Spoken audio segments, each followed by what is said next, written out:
Kembali bersama kami di Market Buzz pemirsa. Presiden Prabowo Subianto telah tiba di Rio de Janeiro, Brasil untuk lawatan ke Brasil. Ya, untuk lawatan kali ini untuk menghadiri konferensi tingkat tinggi BRICS, di mana KTT BRICS di Brasil tahun ini menjadi kunci strategis untuk memperkuat posisi Indonesia dalam kancah global. Presiden Prabowo Subianto disambut hangat jajaran kenegaraan di Bandara Internasional Rio de Janeiro, Brasil. Kedatangan Presiden dalam forum internasional konferensi tingkat tinggi BRICS ini menjadi momen bersejarah karena untuk pertama kalinya Indonesia hadir sebagai anggota penuh setelah resmi bergabung sejak 1 Januari 2025 lalu. KTT BRICS di Brasil tahun ini sendiri menjadi forum internasional strategis untuk memperkuat posisi Indonesia dalam kancah global, sekaligus memperjuangkan kepentingan nasional di tengah dinamika geopolitik dan geoekonomi dunia yang semakin kompleks. Ada 3 agenda utama Presiden Prabowo selama berlangsungnya KTT BRICS. Di antaranya menghadiri sesi pleno dan Leaders Declaration bersama para pemimpin negara anggota dan mitra BRICS. Dalam forum ini, Indonesia akan mendorong komitmen bersama anggota BRICS dalam penguatan bidang politik, keamanan, ekonomi, dan keuangan. Agenda kedua, peningkatan diplomasi ekonomi secara bilateral dengan pemimpin negara anggota BRICS. Tujuannya adalah memperkuat kerjasama di bidang ekonomi, keuangan, pendidikan, dan teknologi. Indonesia sendiri juga akan berperan aktif sebagai bridge builder dalam isu-isu global. Dan agenda ketiga, Indonesia akan mengangkat isu Global South, ekonomi inklusif, dan AI dalam KTT BRICS 2025 yang mengusung tema Strengthening Global South Cooperation to a More Inclusive and Sustainable Governance. Dalam forum ini, Presiden Prabowo menyoroti pentingnya kerjasama negara-negara berkembang, memperjuangkan tatanan ekonomi yang lebih adil, serta memastikan keterlibatan Indonesia dalam diskusi tata kelola perubahan iklim dan kesehatan global. Tim Liputan IDX Channel.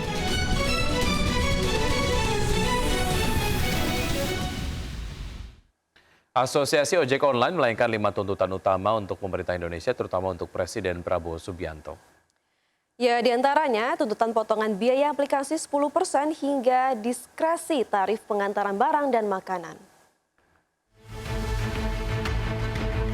Asosiasi Ojek Online Garda Indonesia menuntut 5 poin tuntutan utama untuk Presiden Prabowo Subianto. Ketua Umum Garda Indonesia Raden Igun Wicaksono mengatakan pihaknya telah berulang kali menyuarakan tuntutan ke Kementerian Perhubungan. Namun hingga sekarang tuntutan tersebut dinilai tidak pernah benar-benar didengar. 5 tuntutan ojek online untuk Presiden Prabowo diantaranya para ojek online meminta negara menghadirkan undang-undang transportasi online atau minimal Perpu. Tuntutan kedua, potongan biaya aplikasi 10%. Ketiga, diskresi tarif pengantaran barang dan makanan, audit investigatif komprehensif terhadap perusahaan aplikasi yang telah mengambil 5% dari pengemudi, sesuai keputusan Menteri Perhubungan nomor 1001 tahun 2022. Dan tuntutan kelima, hapuskan skema-skema member, prioritas, hemat, slot, argo goceng atau tarif aceng, multi-order dan lain-lain yang mengkotak-kotakan para pengemudi termasuk semua biaya layanan. Ketua Umum Garda Indonesia Raden Igun Wicaksono berharap pemerintah dan Presiden Prabowo dapat mendengar 5 tuntutan para pengemudi ojek online tersebut. Garda Indonesia menilai lebih baik negara fokus mendengar 5 tuntutan tersebut ketimbang menaikkan harga jasa. Sebab kenaikan harga akan berdampak kemana-mana. Garda Indonesia mengklaim apabila tuntutan tidak juga diputuskan atau ditindaklanjuti Menteri Perhubungan, maka para ojek online akan melakukan aksi demonstrasi pada 21 Juli mendatang. Tim Liputan IDX Channel.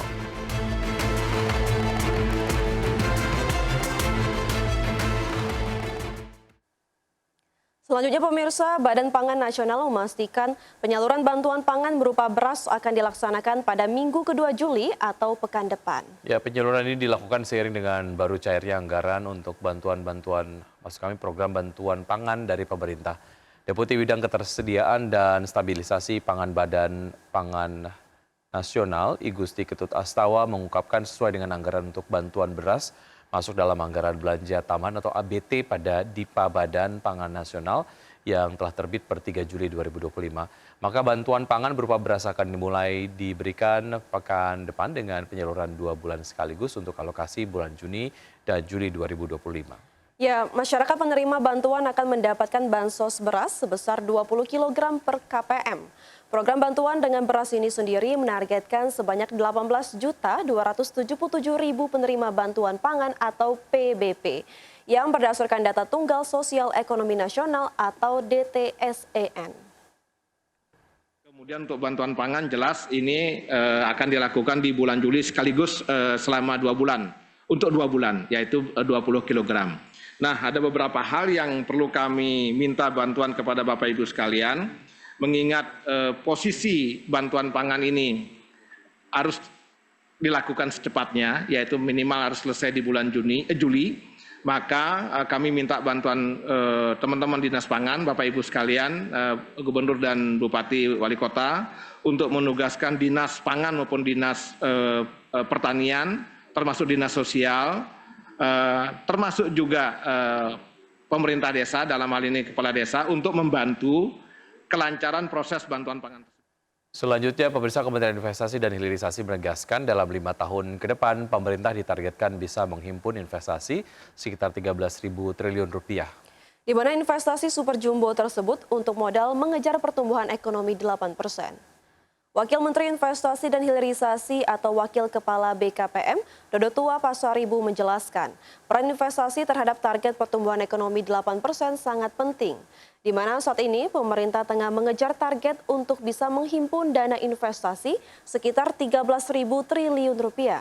Dodo Tua mengungkapkan pada tahun 2024 Indonesia menargetkan investasi bisa tembus sebesar 1.650 triliun rupiah dan berhasil dicapai. Lalu tahun 2025 investasi ditargetkan bisa mencapai 1.905 triliun rupiah. Sementara dalam progresnya, pemerintah berhasil mendatangkan investasi sebesar 465 triliun rupiah di kuartal pertama 2025. Kemudian untuk capaian investasi di kuartal kedua, Dodo Tua meyakini capaian investasi relatif aman. Dalam 5 tahun ke depan, seperti kita ketahui bersama bahwa kita memiliki angka di angka 13.000 triliun untuk berbicara realisasi investasi. Bukan rencana investasi, tetapi realisasi investasi. Dan pemirsa, sebelum kita akhiri Market Buzz pagi hari ini, kita akan kembali update posisi dari IHSG di pukul 9:27 waktu Indonesia bagian Barat. Kami lihat datanya dari RTI dan selanjutnya IHSG bergerak melemah 0,03% di level 6.862, tapi kemudian sempat menyentuh level positif ataupun masuk ke zona positif. Sementara top gainers ada SHID, GRIA, GTBO, Film dan juga Laba. 5 top loser, silakan Vina. Ya, top losers ada dari SHID, GRIA, GTBO, Film, Laba, dan FAS. Ya. Dan dari sisi pergerakan sektor pemirsa ada properti yang turun 0,52% dan juga non-sink turun 0,46%, kesehatan turun 0,45% dan transportasi turun 0,45%.